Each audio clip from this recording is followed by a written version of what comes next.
식사를 마치고 노란 벽돌길로 돌아가려는 순간 힘겨운 신음소리가 근처에서 들려왔다. 무슨 소리였죠? 전혀 모르겠는데요. 가서 확인해봐요. 그때 신음소리가 또 한 번 들렸는데 이번에는 뒤쪽에서 나는 것 같았다. 도로시와 허수아비는 몸을 돌려 숲속으로 몇 발자국 들어갔고 나무 사이로 비쳐드는 햇살 속에서 반짝이는 무언가를 보았다. 그곳으로 달려간 도로시는 깜짝 놀라 작은 비명을 질렀다. 커다란 나무 하나가 반쯤 베어져 있고 그 옆에 도끼를 손에 든 양철로 만들어진 사람이 도끼를 치켜든 채 서 있었다. 머리와 팔다리는 몸통에 연결되어 있었는데 손가락 하나 꼼짝할 수 없는 것처럼 움직이지 않았다. 도로시는 놀란 눈으로 양철 나무꾼을 쳐다봤고 토토는 사납게 짖으며 양철 다리를 덥석 물었는데 오히려 이빨만 아팠다.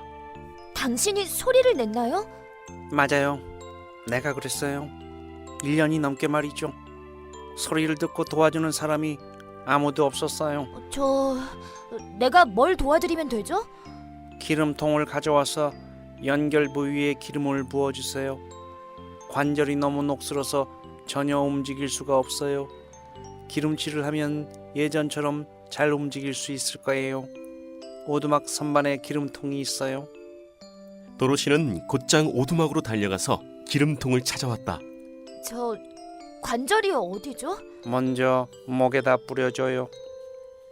하지만 워낙 심하게 녹슬어서 도로시가 기름을 뿌리고 나서도 허수아비가 양철로 된 머리를 잡고 부드럽게 움직일 때까지 조심스레 요리조리 돌려줘야 했고 그 다음에야 비로소 혼자서 목을 움직일 수 있었다.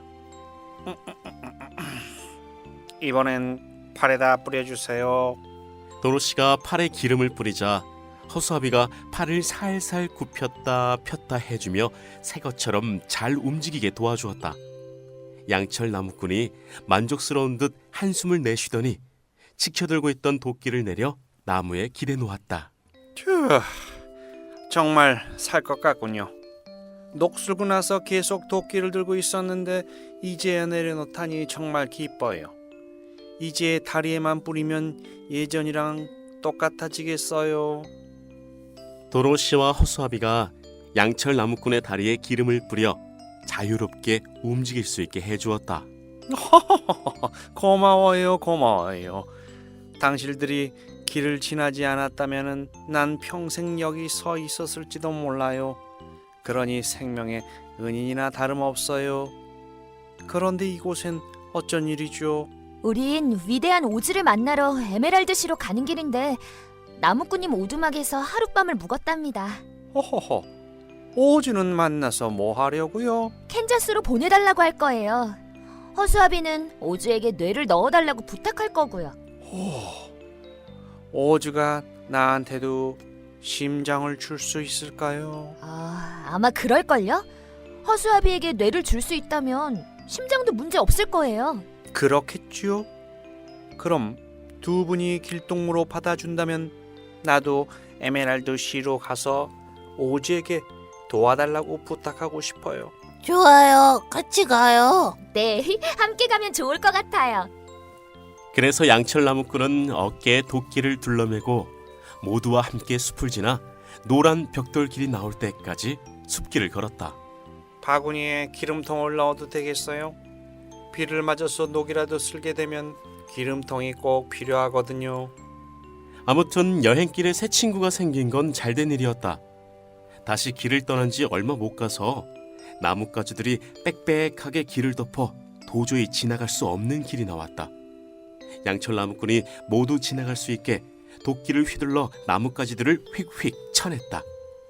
도로시는 걸어가면서 곰곰이 생각을 하다가 허수아비가 길 위에 구멍에 걸려 길 옆으로 대굴대굴 굴러가는 모습을 보지 못했다.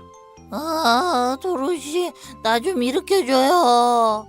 왜 구멍을 안 피했어요? 난 아직 모르는 게 많아요. 보다시피 내 머리는 지푸라기만 가득 들어있잖아요. 내가 오지에게 가는 것도 뇌를 달라고 부탁하기 위해서라고요. 아, 그렇군요. 하지만 그래도 뇌가 세상에서 가장 소중한 건 아니에요. 당신은 뇌가 있나요? 아니요. 내 머리는 텅텅 비었어요. 하지만 옛날엔 뇌도 있고 심장도 있었죠. 둘 다 가져봤는데 나는 심장을 더 원해요. 어째서요? 내 이야기를 들어보면 이해가 될 거예요. 내 아버지는 숲에서 나무를 베어다 파는 나무꾼이었어요. 그래서 나도 자라면서 자연스레 나무꾼이 되었죠. 아버지가 돌아가신 후에 늙은 어머니를 돌보며 살았어요. 그러다 어머니마저 돌아가시자 혼자 사는 것이 외로워서 결혼을 하기로 마음먹었죠. 그리고 아름다운 먼치킨 아가씨를 만나 진심으로 사랑했어요. 그 아가씨는 내가 더 멋진 집을 지을 만큼 돈을 모으면 결혼하겠다고 약속했어요. 그래서 난 전보다 더 열심히 일을 했죠. 아가씨는 노파와 함께 살았는데 노파는 아가씨가 평생 결혼하지 않았으면 했어요.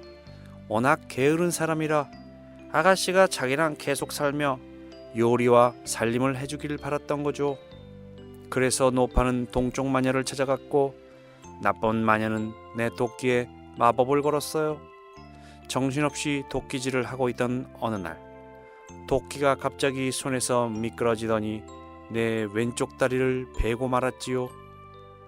대장장이가 양철로 새 몸을 만들어줬지만 나는 더 이상 심장을 가지고 있지 않았어요.